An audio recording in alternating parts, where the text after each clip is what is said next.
From the heart of Africa, Burkina Faso shines anew. The Africa Spoke.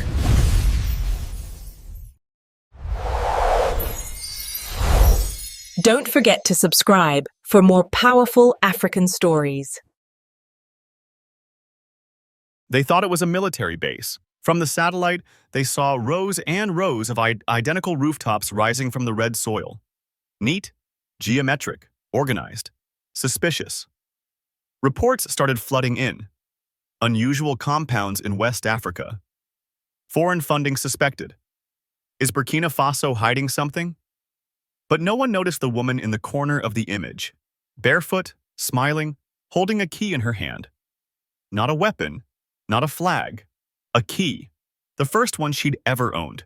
She used it to open a door she built with her own hands, not alone. Together. They didn't borrow money, they didn't sign papers, they didn't wait for permission, they just started building. And when they finished, they didn't throw a party. They went inside, closed the door, and slept in their own home, for the very first time. No one is born to live under a tarp.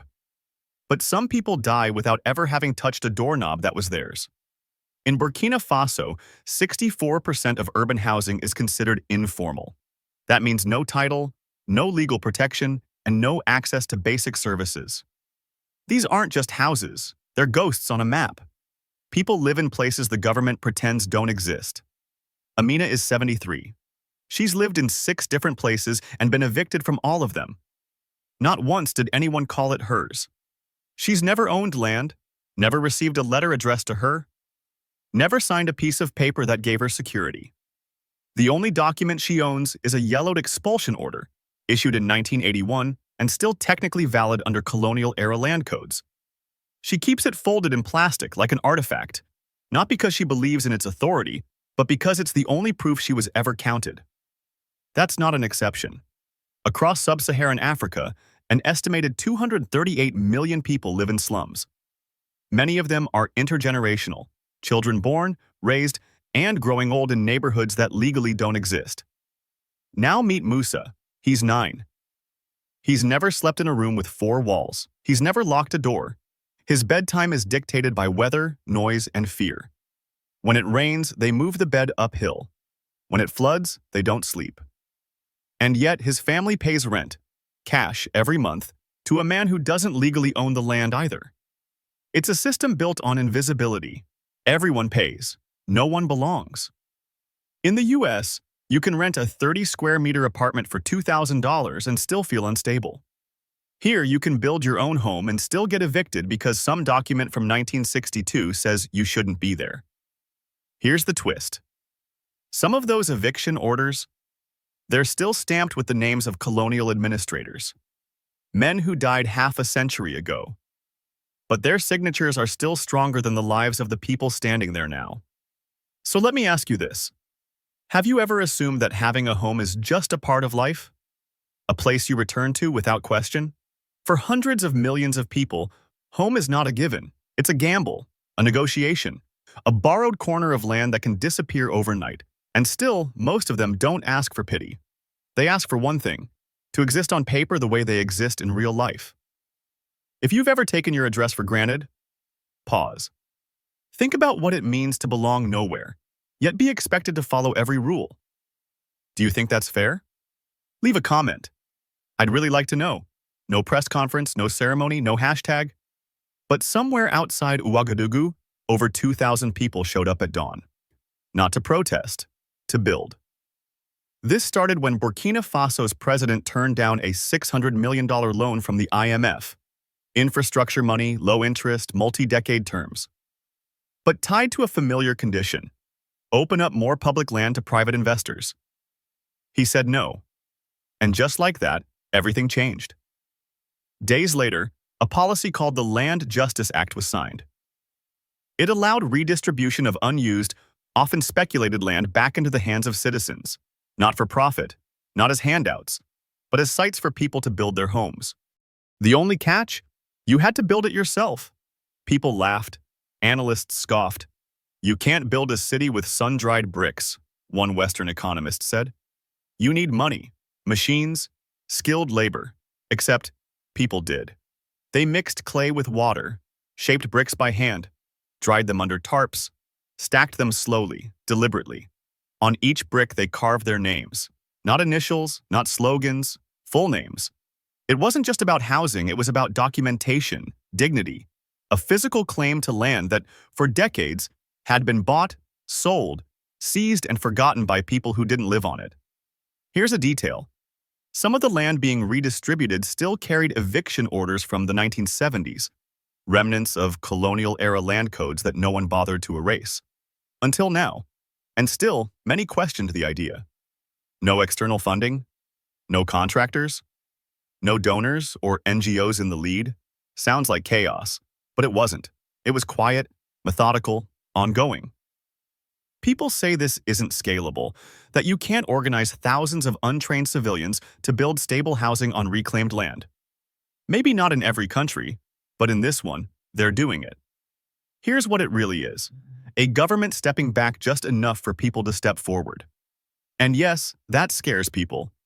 Because if this works, it rewrites every assumption we've held about poverty, development, and who gets to own what. If you've ever stopped believing in your government, take a second look at what one can do when it finally believes in its people. Forget contractors. Forget big cement trucks rolling down wide highways. These homes weren't built by companies, they were built by people, literally. In the early days of the project, there were no trained crews, no engineers in hard hats giving directions. Just neighbors handing each other buckets of clay, passing down methods their grandparents used when concrete was still considered a luxury. And the people leading them? Mostly women. In one district, a group of widows formed their own construction circle. No funding, no tools beyond what they already had. They called themselves the Hands of Tomorrow. Within 6 months, they'd helped lay the foundation for 84 homes. What they lacked in formal training, they made up for in speed, coordination, and something that doesn't show up in building codes. Trust. One woman said, "We don't wait for things to be given. If we want a wall, we build it. If we want a roof, we carry it." There was no payroll, no bonuses, no time clocks, but at the end of it, every worker got the same reward. A home, no rent, no mortgage, just keys. That model confused outsiders. Critics called it exploitation. Free labor, that's dangerous. But what do you call it when the state uses citizens' work to reduce housing debt and gives them full ownership in return? Some called it unfair, others called it revolutionary. Here's what's practical. The average cost of one unit, built this way, was just $2,300 USD. Compare that to the typical $20,000 or $30,000 cost for low-income housing programs across the continent, most of which are still under construction or stalled. There's also this. People take care of what they build. These homes aren't falling apart, they're being improved. Kids are painting murals. Families are planting vegetables out front. In one block, someone even opened a street library. 2 wooden crates stacked on bricks filled with books donated from a nearby school. There's a different kind of maintenance happening here, not just physical, psychological. One man said, "When you build something yourself, you don't just own it. You believe you deserve to own it."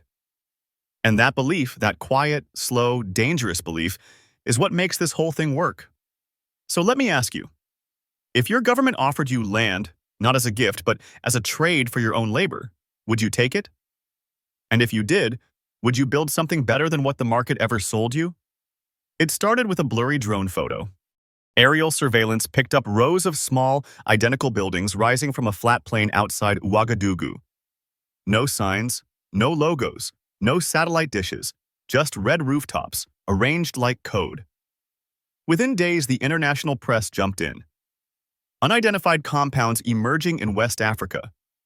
Satellite imagery suggests covert paramilitary activity. Are Chinese investors backing off-the-grid training sites? No journalist had been on the ground. No context, no verification. But the headlines wrote themselves. Because people are far more comfortable with the idea of a secret army than a poor community organizing itself without permission. In fact, the first report used the phrase, "too systematic for locals." Too systematic. As if order and discipline don't belong to the poor. As if geometry is suspicious when it's drawn with bare hands and bricks. The truth?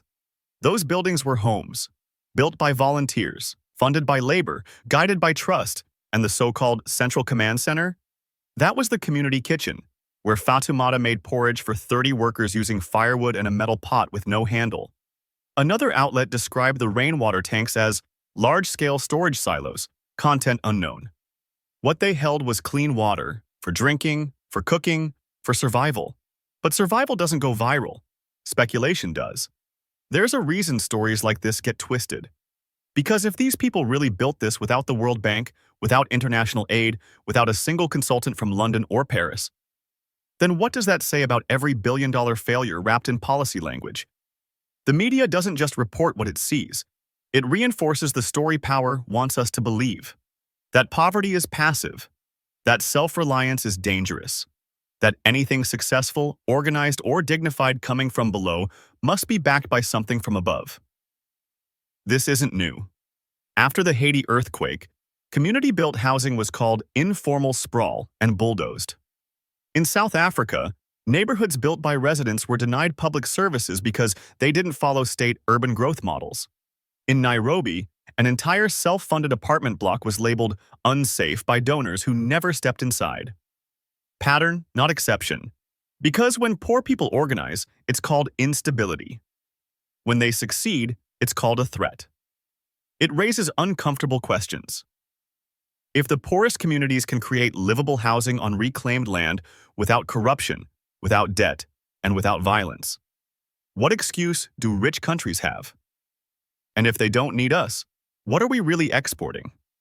There's one line buried in a European op-ed that still lingers. It said, if this model is allowed to grow unchecked, it may inspire similar movements in other regions. As if dignity is a disease. As if people helping themselves is something to be quarantined. So let's ask the question they're afraid of. Why does the world panic when the poor get organized? And more importantly, who benefits from keeping them disorganized? She's 9 years old, she doesn't own a phone, doesn't know what TikTok is. But she carries something most people her age don't. A key. She wears it around her neck, like a necklace. It unlocks a front door made of compressed earth and bamboo, reinforced with reused steel. It's the first door her family has ever owned. Before that, she lived in a single-room shack made of sheet metal and plastic tarp, shared with 6 others. No electricity, no floor, one door, no lock. When asked what the key means, she said, "It means no one can come in when we're sleeping." That's not sentiment. That's security. In Burkina Faso, nearly 45% of children in informal settlements lack consistent access to safe sleeping space. Many share beds with multiple siblings. Others sleep on mats, on dirt, under leaky roofs. Some don't sleep at all when it rains. Now, for the first time, some of them can close a door and know it will still be there in the morning. Since the start of the initiative, more than 3,000 children have moved into community-built housing zones across 3 provinces. Schools report improved attendance. Not dramatically, but consistently. One headmaster said, "It's not that the houses make kids smarter, they just make them show up." A study from 2023 found that school attendance among girls in the new housing clusters rose by 27% within 12 months. Reason? Safety, privacy, sleep. When asked why that matters, a teacher replied, "You can't educate someone who hasn't rested. Poverty isn't just hunger, it's exhaustion." In some homes, kids drew on the walls, something they were forbidden to do in previous rentals.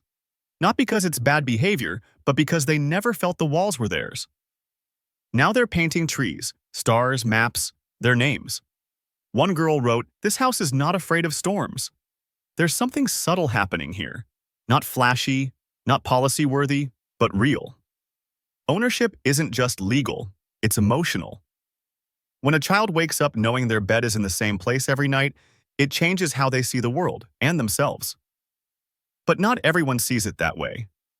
Some observers have called this a waste of state resources. Others say it's unsustainable, idealistic, culturally naive. But let's ask a simpler question.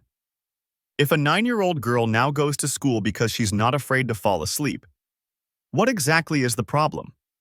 What's naive about children sleeping behind a locked door? What's unrealistic about wanting them to wake up rested, fed, and alive? And if we're not investing in that, what are we investing in? There were no headlines for this part, no celebration, no credit, just a quiet reality. Not everyone was happy to see people standing on their own feet. A few months into the project, satellite footage resurfaced again, this time accompanied by a different claim. Unauthorized territorial settlements may be connected to organized political agendas. Translation: poor people building homes equal potential threat. By then, over 8,000 homes had already been built across 5 provinces. Over 70% were occupied by families who had never legally owned property in any form. Dozens of micro-libraries, kitchens, gardens, even communal bathrooms had appeared, without formal permission. The response? Pressure from external analysts, from policy advisors, from donors with agendas. One NGO pulled out of a water sanitation project claiming regulatory ambiguity. A regional consultant group warned of precedents that could disrupt regional urban planning norms. Some started suggesting the initiative was being used to advance ideological independence, as if housing poor people with dignity is some kind of coup. Here's the irony. When they begged for help, no one came. Now that they're helping themselves, suddenly everyone's paying attention. The government was accused of creating dependence by giving land away. But here's the breakdown. The average cost to build one unit, $2,300. The average cost of a government-subsidized housing unit in the region, $28,000. Default rate on ownership transfer after 2 years, 0.3%. No banks, no foreclosure, no interest. But more importantly, no intermediaries profiting from poverty. That's what made it dangerous, because it asked a bigger question. What if dignity doesn't require debt? What if people don't need to be managed, rescued, or audited, just left alone to build? A former IMF advisor who visited one of the new housing zones later wrote in a private memo, "If this model spreads, it could destabilize formal aid structures, not politically, financially." Let that sink in. Dignity is a threat, not to security, but to markets. Because when you remove the transaction, you remove the margin. And without margin, there's no business model. This wasn't about charity, it was about sovereignty. Not waving a flag, but putting a name on a door and saying, "I live here, I belong here, I don't owe you anything for it." So when people ask, what did it cost? The real answer isn't money. It cost them the benefit of the doubt. It cost them the convenience of being ignored. It cost them invisibility, because now they exist. And that, for some, is too high a price. There were no fireworks, no parades, no official slogan, just people walking down the middle of a road they built with their own hands. A road that used to be a trench of garbage, now connecting 5 districts of reclaimed land. They didn't wave flags. They carried photos of their homes. One man held up a picture of a door with a name carved into it. His, not a political slogan, just proof. On paper, it wasn't a national holiday. But for the people who had never owned anything before, it was the only Independence Day that mattered. In one zone, families gathered outside at sunset. No ceremony, no cameras, just a shared understanding. We didn't wait for permission, we stopped waiting. Since the start of the initiative, more than 24,000 people have moved into homes they helped build. Of those, 81% report feeling more secure about their children's future. Not wealthier, not richer, just more stable. There's no song for that, no anthem for the moment you realize you're no longer disposable. A local teacher said, "When the country got independence, it was in a speech. When these people got independence, it was in silence, just doors quietly closing at night." It doesn't look like revolution. It looks like a woman planting herbs outside her house because she finally knows she'll still be there next season. It looks like a man fixing a roof at 6 a.m., not because he has to, but because it's his. It looks like a child walking to school without clutching her mother's shirt because she knows the house won't be gone when she comes back. That's what freedom is. Not symbols, not borders, not lyrics, just the ability to stay. The international media never covered this part. No op-eds, no interviews, just silence. Because what do you say when the people you ignored stop waiting for you to notice? What's the headline for a revolution that doesn't need to shout? Maybe there isn't one.